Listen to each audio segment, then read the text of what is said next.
My. Wow.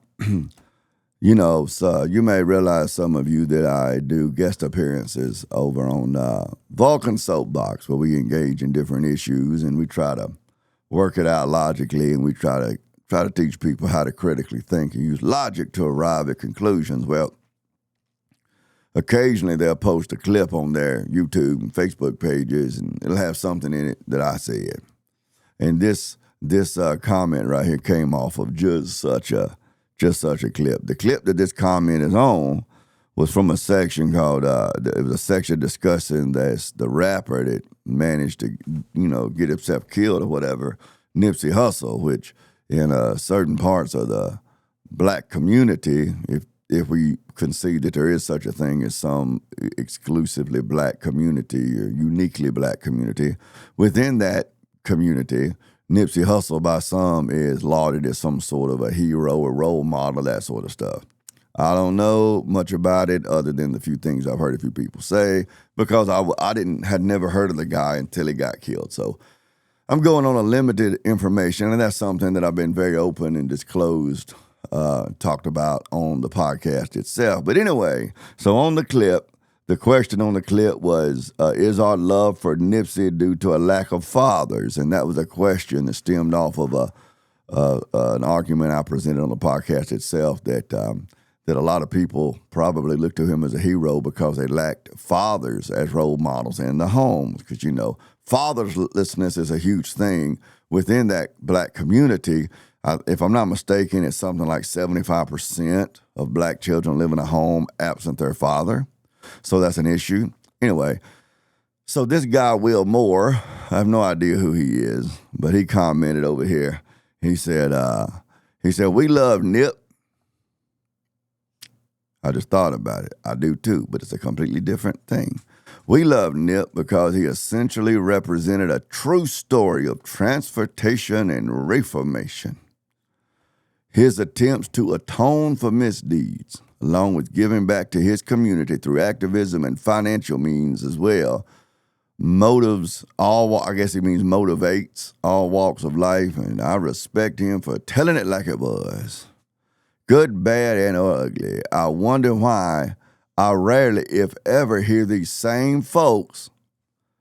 I guess he's talking about critics of Nipsey Hussle, or he may be talking about these same folks, meaning old fat white men like me, because that's what the video was about, an argument that I presented. I wonder why I rarely, if ever, hear these same folks centered around films, these same talks centered around films such as Menace to Society or Boys in the Hood. Nobody says John Singleton or the Hughes brothers were promoting violence or so-called thug culture, because they weren't. So his argument here is that he never hears the criticisms lauded at Nipsey Hussle, that he's not a very good role model or whatever because he was a criminal thug gang member or whatever.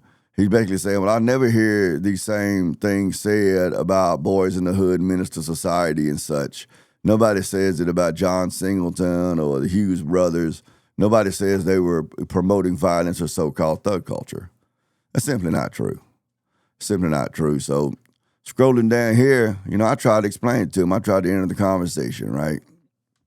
Even though there are several markers up here that indicate that this guy is a very feminine thinking man. It's just in the language here. We love Nip. The feminine thinking man or mind, whether it's a man or a woman, they're going to begin their argument speaking as a collective, a group. And that's because the feminine mind sees themselves in social terms. And in order for there to be a social context, there has to be a we.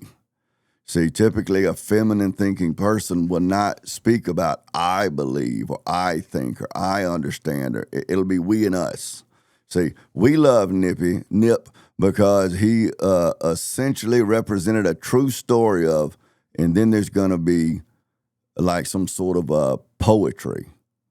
Because within the feminine mind, a lot of times, if some words are poetic and they seem to have sort of a catchy little rhythm to them, that indicates that they're true somehow. I don't know how, but that seems to be the pattern. A true story of transformation and reformation. Okay. His attempts to atone for misdeeds, along with giving back to his community through activism and financial means as well, motivates all walks of life, and I respect him for telling it as it was, good, bad, or ugly. Good, bad, or ugly.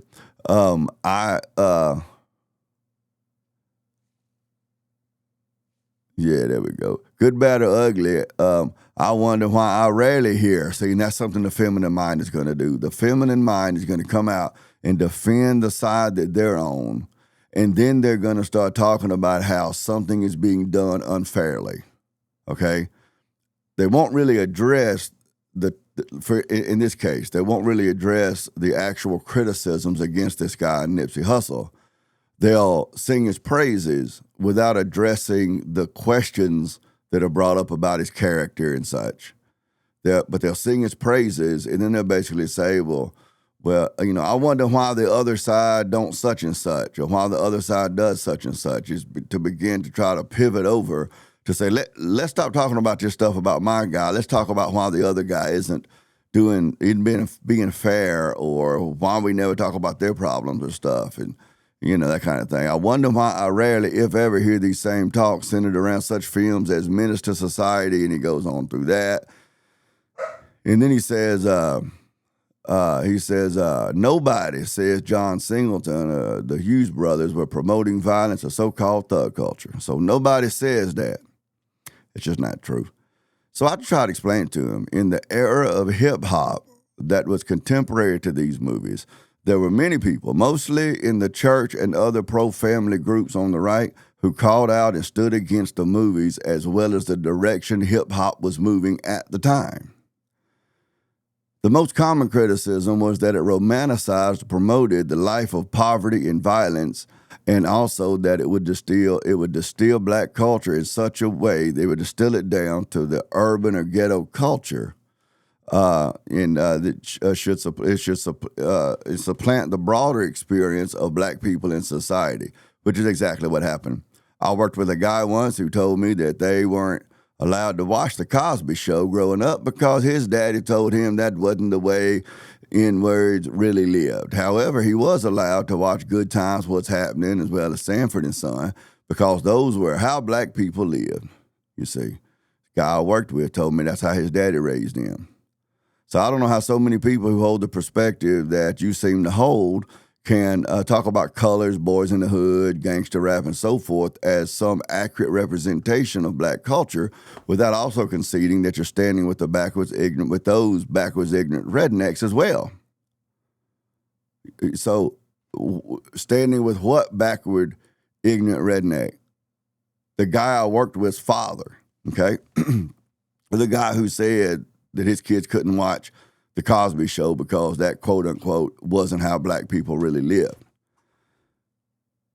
You see, so, that seemed to be pretty doggone clear of what I was saying. So this guy, let me scroll back down a little bit here. It's late and I'm old, but let me scroll back down here where we can actually see it. All right, we're going to bring it back down here. All right, I'm going to get it, folks. Stick with me. It's late and I'm old. All right, so this guy, he finally responds back today.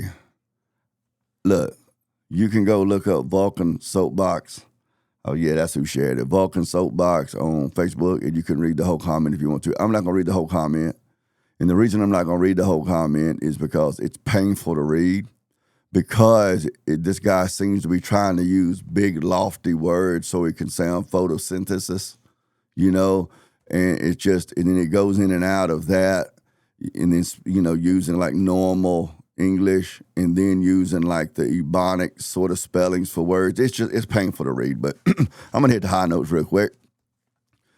And he says, my perspective, which may be strongly shared by many, is one I feel is strongly aligned with the true nature of a particular aspect of reality in which black culture happens. See, he's gish galloping. So I'm going to skip on down to, and you've done something when you can gish gallop in the first sentence. So So here's where he strawmans me, okay? Although it may not be fully represented in its entirety in films such as whatever, to deny its existence, in my opinion, is asinine. Ain't nobody denied the ghetto culture. Nobody said the ghetto culture doesn't exist. So this guy is responding to an argument that I didn't make. He's answering a question I didn't ask. No idea why that is. Is asinine. And by it, I mean this ghetto gang lifestyle culture we are speaking of. And yeah, see, it's such a feminine construct. Firstly, it's it's just, anyway, it helps to watch these films understanding where the term ghetto originates from. And he goes on down through that. See, the point of this is nothing that he's saying here actually connects with the comment he's responding to.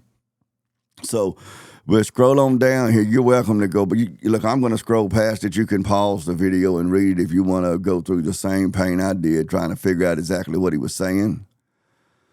So he's going through here, and naturally, and I believe it's because I'm a white dude and he's a black dude, and we're talking about something that is sort of thought of as being black culture. Instead of sticking with the actual topic, he sees an opportunity to go into this long diatribe reminding me about how tough black people had it or still have it or whatever. See what I'm saying? And that's what most of this is going through right here. You know, all this bad stuff that happened and whatever. But here's another example of this guy's lower IQ. Because right here, he's just making the argument that gangs didn't start when Nipsey Hussle showed up. Nobody argued that it did. You know, right here, where it says, these gangs have been active long before those films ever hit a screen. So what? So what, Will? Has nothing to do with my argument, man. I mean, I appreciate your response, but your response does not connect to my argument other than the fact that I'm a white guy talking about stuff that black people, see as their culture. That's it. But the answer is they don't. It's just an excuse for you to just ramble on, just regurgitate, just vomit out all this other stuff about how bad you had it or how bad your family or your community had it, and to go through some sort of an instant replay of, ghetto life or whatever. Has nothing to do. There's nothing in my comment that touched on any of this. But I suppose it gave you some sort of an emotional catharsis and release where you feel better by blabbering, gish galloping all this stuff out, which is understandable because you seem to have a feminine thinking mind, and that's very feminine. Women that want to vent, get it off my chest, have my say. See, that's how women communicate with issues like this. They just gonna have their say, and now they feel better because they got it off of their chest. And that's normal for women because they're the weaker emotional creature. But you and I are men. We're not supposed to communicate like this. We're not supposed to just blabber on about our emotions just so we can get that good feeling at the end like we said something important. Anyway, here's another sign that this guy he missed the point. He thinks he's smart, but he's really kind of lacking IQ here and understanding. Even those Christian groups and political parties. What Christian groups and political parties? I didn't say anything about political parties. I didn't say anything about Republicans, Democrats, Libertarians, the Greens, the Progressives, none of that. There was nothing in my comment, Will, about political parties. I said the church and other pro-family groups on the right. See, I'm talking about groups like the American Family Association, Focus on the Family, those kind of community social groups that work towards promoting and defending the nuclear family from a biblical perspective. That's not a political party.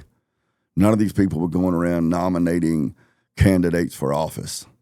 I mean, they may contribute or they may issue their opinions on different candidates, but they're not political parties, Will. So I got no idea what you're talking about, Christian groups and political parties. You didn't name any. I use like just casual, unspecific terms. I didn't name any churches or political parties. So I don't know, maybe you read somebody else's comment and that's what you're really responding to, because you're not responding to mine according to what you're reading here. Political parties you named who spoke out in protest are essentially gangs whose body count rival any gang on or off a cinematic screen. That's bullcrap, Will. You're talking out your butt because your mouth knows better. I mean, you just went full scale stupid right there. You're telling me that the church are just gangs that have more body count than any gang? That's just insane, man. There's no way that you can support that. You pulled that completely out of your butt. But from the feminine mind, it doesn't matter if something's true or not, as long as saying it makes a person feel better. You see, the church is a gang. Christian groups like the American Family Association are a gang that has body counts. I mean, they've killed more people than street gangs. What in the name of all that is good, true, just, and holy are you talking about, man? That is just downright stupid. STOOPID. Stupid. Those organizations in particular have very vested interest in whose story should be told. No, they don't.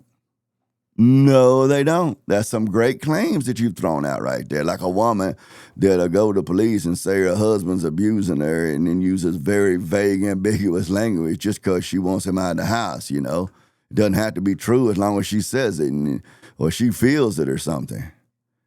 I mean, none of this is anywhere close to true. And who should be telling them? You actually think governments and religious groups, that's another thing the feminine mind is very good at doing.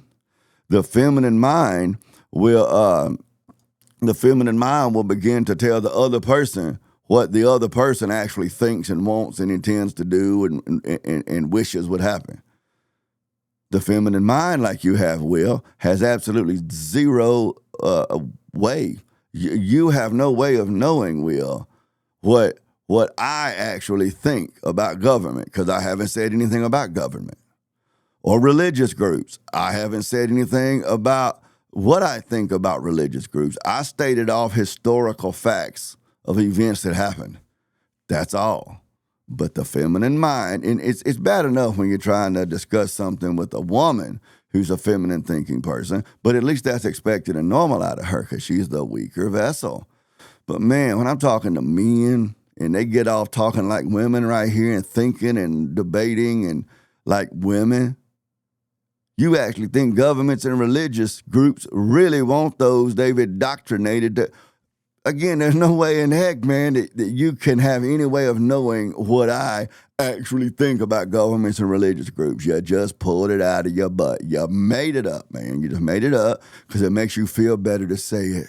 You get all warm and fuzzy in your nether regions, I suppose. I'm just guessing, but I got no idea why you would. I got no idea where any of this is coming from. You just made it up. So it's reasonable to assume that you made it up and then you delivered it because it made you feel good. I mean, why would you do it if it made you feel bad? I don't know. But carrying on. They've indoctrinated to express what society is failing to acknowledge. Yeah, to express what society is failing to acknowledge. From those on the inside looking out. I don't even know what any of this chanting, sort of a rambling, gish-galloping, spurging has got to do anything. And so you're going along here, continuing, and ignorance is big business. You Elon Musk look like. If ignorance is big business, you are Elon Musk. This is why many of them choose to be proponents of, I have no idea what any of that has to do with anything. And then you say here what many black Americans, coast to coast, is never a bad thing. Yeah, bad thing in my book. How in the world do you know that, man? What kind of poll or study have you made? Unless you're crazy enough to think that black people, coast to coast, have some sort of a hive mind. Or maybe somehow you have some telepathic way of knowing what black people think, or, or want, or whatever from coast to coast. I don't have any idea how that's supposed to even work, man. Other than the fact saying it made you feel good. I think this is why critics had to later jump on board, as Vulcan stated in his response above yours. Once attempts to, oh my God, he just so, folks, you can go back and you can pause the video and watch all of this. Anyway, so here's a really interesting part right here. This really is the nail in the coffin of this guy's gish gallop and spurging that shows that he's just not SMART. LOL. Okay, shout out to the real ones who weren't. Let me roll it. I think I scrolled too fast. This guy, he's so silly.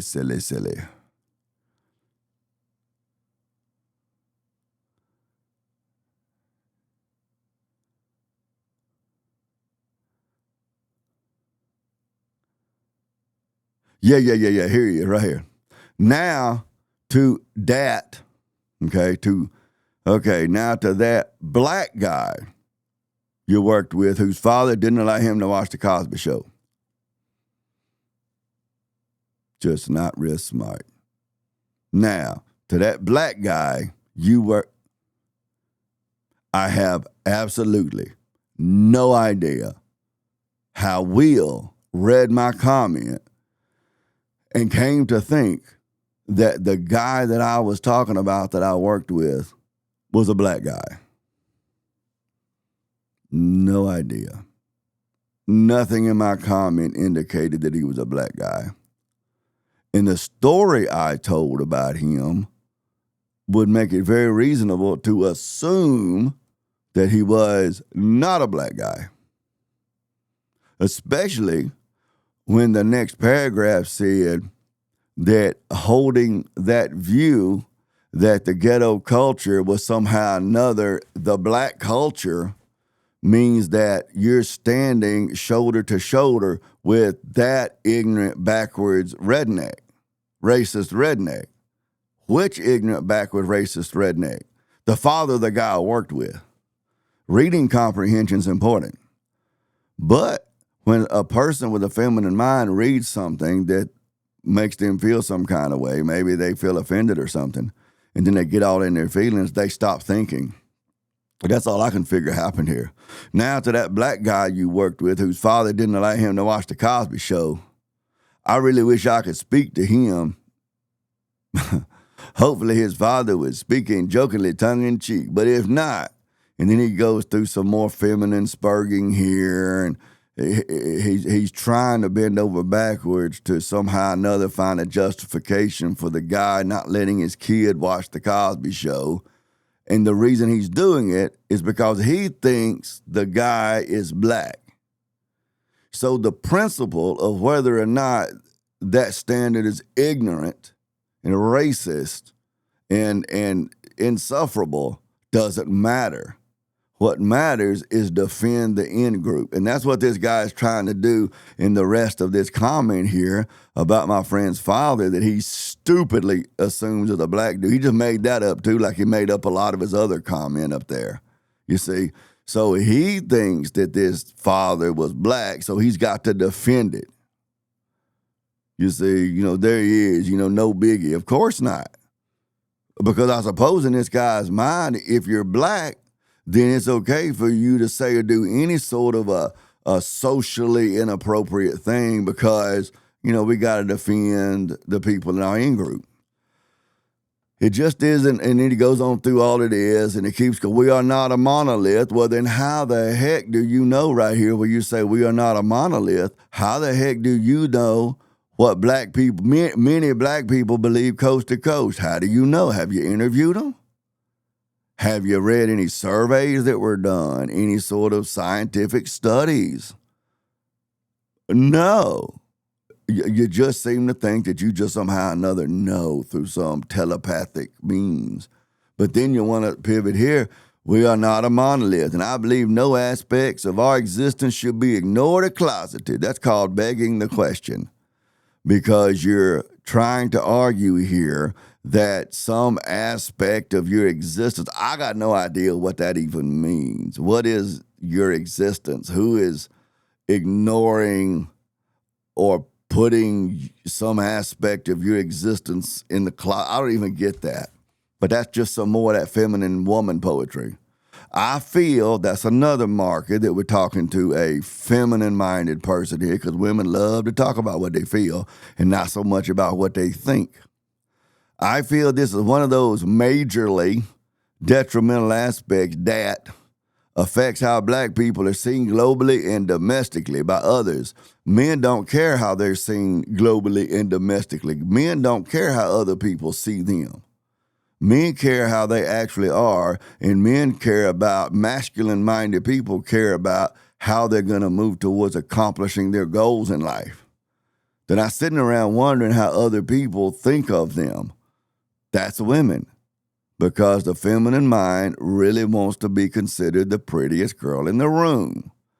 So they're pretty fixated, on average, not all, but most, on how other people see them. It's very, very important to me.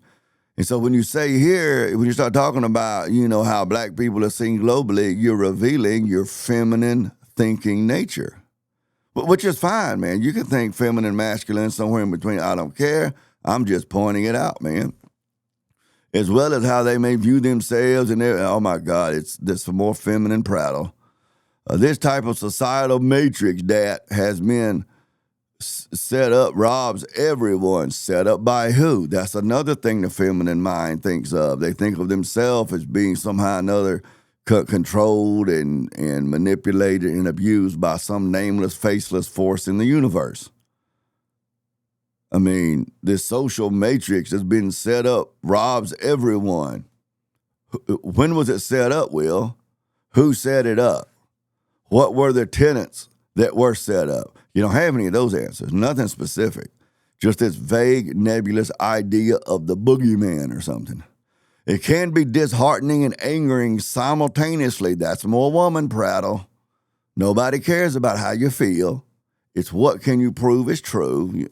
Why you want to tell me about what can be disheartening and angering? That's absurd. I see so much heat coming at black people, especially black Americans, about who they are, you're just going on and on and on and on, just vomiting out all of this bull crap, about just how bad it is and how bad folks are treated, bro. None of that stuff, none of it, not one bit of it is in response to my actual comment. Here's my comment. I will scroll back up and we will cover that real quick. My comment was real simple. In the era of hip hop that was contemporary to these movies, there were many people. I'm responding to your claim that nobody said John Singleton or the Hughes brothers were promoting violence or so-called thug culture. Yes, they were. And people still speak out against it. Maybe you're just not listening to the right sources. So I'm explaining to you, in the era of hip-hop that was contemporary to, that was going on at the same time as these movies, there were many people, mostly in the church and other pro-family groups on the right. None of those are political parties. None of those are political parties. None of those are church groups, for that matter, unless you want to consider the church itself a church group. There are many of those people who called out and stood against the movies as well as the direction hip hop was moving at the time. There was a lot of them. I mean, they stood up saying it was going to be bad for society as a whole. It was going to be bad for the black culture. There was even people that came out and said that those movies were actually racist in nature and character, because it dealt in what was seen as a lot of stereotypes for the black people. The most common criticism, that it romanticized violence and that it would distill black culture such that the urban and ghetto culture, that was a big criticism, that these movies and such would make people who were not a part of that community believe that ghetto, poverty, criminal, and violent lifestyle was somehow another an example or representative of the lifestyle of black people in general as a whole. And it's not. I mean, you can look at me and say, well, how can you say that? You're a white dude. It doesn't matter. It doesn't matter. It's not. I mean, you're not the only one who knows black people. So, and then I go into the story about my friend, but it wasn't really a friend. There's a guy I worked with at work who told me that about his daddy would let him watch the Cosby Show. But he would let him watch television shows that portrayed poor blacks, but not successful professional blacks. And then I make the point that when you stand and say that the ghetto, poverty, criminality culture is representative of the black culture, that you're standing in agreement with that guy's father, that's all I said. I didn't say a thing about any of that other stuff that you gish-galloped about. I don't know that you've actually responded to any of the stuff in my comment. So I hope this at least maybe I hope that you'll stop and think, well, damn, I wrote out a lot of words with a whole bunch of poetry running around the mulberry bush, gish-galloping through a bunch of other topics that don't have anything to do with what that big, fat, redneck white man said. Didn't have anything to do with it. I'm hoping you'll realize that you're looking really silly and stupid. Not very SMART with your response. I mean, you did a really good job of rattling off a whole bunch of grievances and describing how bad black people had it from your perspective or whatever. I mean, you did that very well. The problem is none of that connects to my actual comment right here. All I'm saying here is you claim that no one was critical or talked bad about those movies and stuff back then. All I'm saying, they absolutely did. These are the type of people who did. This was the argument that they were making, that it was going to be bad for black culture, that it was going to be bad for the family, that it was going to romanticize violent ghetto poverty, criminality and gang life, which it did. All of that is actually came to pass. I said that. Then I told the story of my friend's father, the guy I worked with's father. And then I said, if you believe that ghetto life is indicative of what black culture is as a whole, well, then you agree with my coworker's father. That's all I said. So I guess in your response, where you responded to that story, not real SMARTly, because you somehow or another, you come out thinking he was a black dude, which is crazy. Crazy. But that's the only thing I can think of that you actually said that actually responded to anything I did in my argument. But I can see you have a lot of zeal. I mean, I can see you got a lot to say. None of it's very smart, but you have a lot to say. So maybe it would be a good idea for maybe you could come on panel soon and we could talk, back and forth in real time. And I'm willing to do that on Vulcan's panel. If Vulcan wants to do that, I'm definitely willing to do that. Or if not, man, you can come on my channel. I'll set up a panel and you can have your say there. Well, I say you can have your say. If you get too crazy, I'm going to, give you the boot because I ain't about just being crazy. But, I mean, we could talk about this in real time, man. I ain't scared. I mean, I ain't scared because I ain't here to hurt nobody. I ain't here to put nobody down, but I am here to speak the truth. And what I said was true. What you said was not true. You said no one spoke out against those movies like Boys in the Hood and stuff like that. That's a lie. They did. I told you who they were. I told you what their arguments were. I told you that if you believed that those movies portrayed black culture generally, that you agreed with that coworker of mine's father, who was clearly a backwards, ignorant, racist redneck, was the words I used. So if you want to stand with them, that the ghetto life represents black culture, if you want to stand with that guy, you're welcome to do that. But that's my argument. None of the rest of that diatribe you gave has anything to do with my argument. And I'm dang.